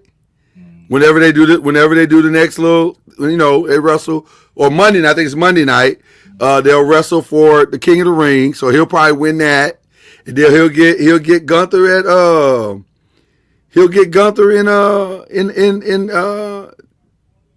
New York, SummerSlam. And then he get his belt back, and then all is well. I think they just tried to put some stakes up for Goldberg to have. You know what I'm saying? And then I think there's some issues with the Usos being able to go out of town to Saudi Arabia, I think. So I don't think he can travel like that. Yeah. So just give him a little patience, man. Listen, I trust Triple H. If Triple H say this is what we doing, this is what we doing. So I ain't tripping. I believe in Triple H. I believe in Triple H. I trust. So there you go. So. You mad? You big mad too, ain't you? We'll see, man. We'll see. You big mad. I can hear it in your voice, bro. I can hear it in your voice. We'll see if your tone will be changing in a couple months. Let's see. It might. I ain't gonna hold you. It might, but I don't think so. I trust Triple H, man. First of all, Naomi is killing it. She is killing it. To me, right now, she's the must-see TV. Cause she's in her bag right now. I love the new character. I love that they put the money in the bank in her hands.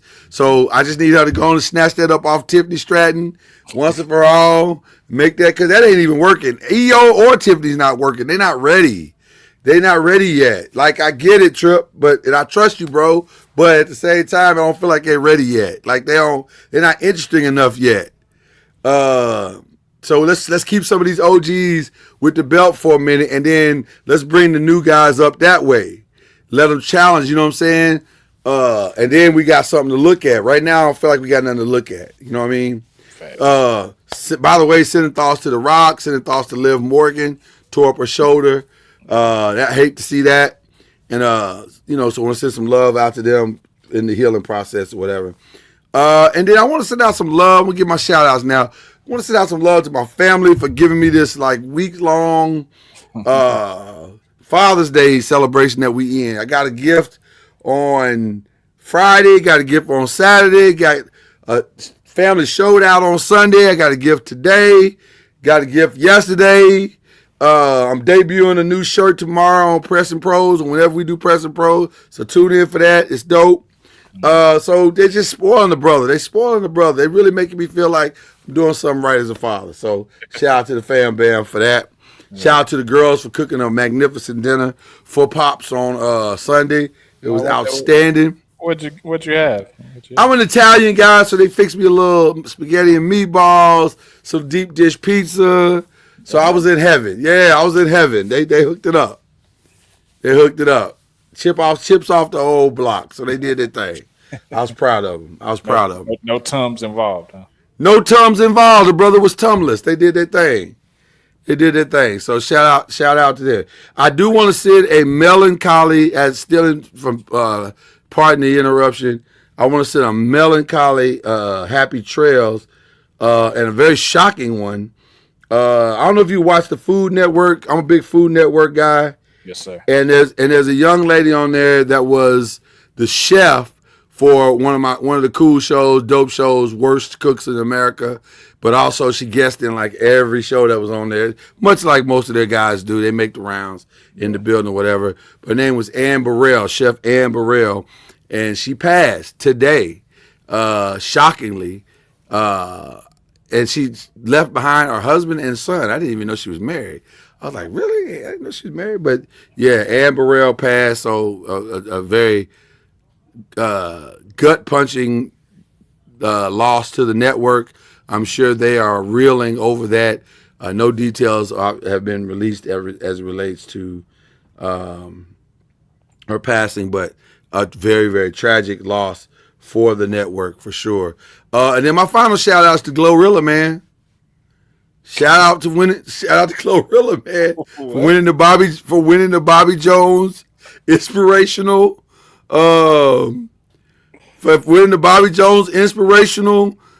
gospel song of the year while wearing some assless chaps. That's a feat right there, bro. That's a feat. I would have been more impressed if she would have won a Stella Award. It ain't off the table, bro. Like, it might not be off the table. I think the Stellas, they've announced who their nominees are. I don't know if she made the cut, but she won a BET award. More people know the BET award than they know the Stella Award. So most people don't even know when the Stella Awards even airs. So I'm giving a shout out to Glorilla, man. I know y'all mad. I know gospel music big mad right now. They big mad. But she hooked up Waggy to the Kirk Franklin train, and Kirk gonna win these awards, fam. He gonna win them. Facts. So that's just what it is. All right, who you shouting at, bro? Man, first, like I said, shouting out the family, man. They did your boy right on Father's Day as well. Got me this nice little dad gang hat. I like that. Dad gang. Yes, sir. And man, got me a nice little Traeger grill, man. I saw that, little bro. That look good. I'm about to be grilling, man. Yeah, man. Well, see, they just put you to work. So you gotta be careful with them gifts like that. They kind of, Yeah, man, for sure. She kind of got you a little bit, but it's cool. Yeah. It's something you like though. So yeah, for sure. And shout out to the Love family and our niece Harley, who had a birthday. Happy birthday, Harley, and the big foe. Yeah, showing love to the Love family for sure. But that's all my shout. And then shout out to the new NBA champions. And whoever they're gonna be. I think it's gonna be Oklahoma City, man. It might be. We'll see. Gonna parade in your city. It might be. We'll see. We'll know by Sunday. By the time we come back on the air Monday, we'll know who the champ is. So there you go. Yes, sir. We'll know who the champ is. We will have decided. So there you go. Always shout out to Killer Cam and Byron Lusby and Reggie Love. We appreciate everybody, man. We just love doing the 5 for y'all. And shout out to intern Everett, who's doing a great job. Appreciate him. Oh, shout out to the fam band with the new microphone. I love the new microphone. Looks good. Sounds good. I think I sound good. Sound better. So love that. Feeling that. So there you go. And we'll do it all over next week, y'all. We'll be back. It's gonna be a fun summer. We're gonna have some fun this summer, y'all. Real talk. We're gonna have a lot of stuff to talk about for sure. As you can see, there ain't gonna be no dull moments this summer. So I got one more shout out. Do it, brother. Shout out to Black Renaissance for this shirt. It's okay. That's a new one, huh? Yeah. Black Renaissance, for the Tupac and the Biggie shirt. I like that. Yeah. I like that. Supporting black brands over here, man. Always keep it black. Keep it black. There you go. All right. We love y'all, man. Appreciate y'all. Keep rocking with us. We'll keep rocking with y'all. It's the 5. Y'all see what we did. Y'all see how we killed that. Appreciate y'all pulling up. Appreciate the rewatch game. Love each and every one of y'all. Man, we out this piece.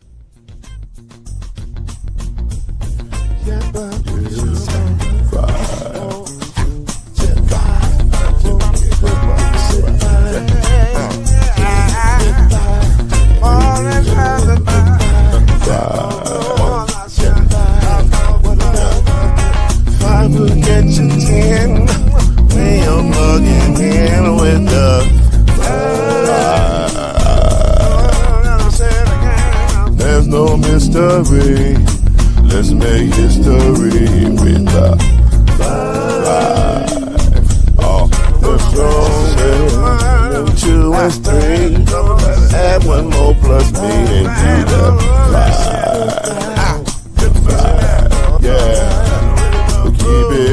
the flow, and the funk was flowing. You got five. I said so. 1 and 9 is 10, and there ain't no span on the five. There's no denying it.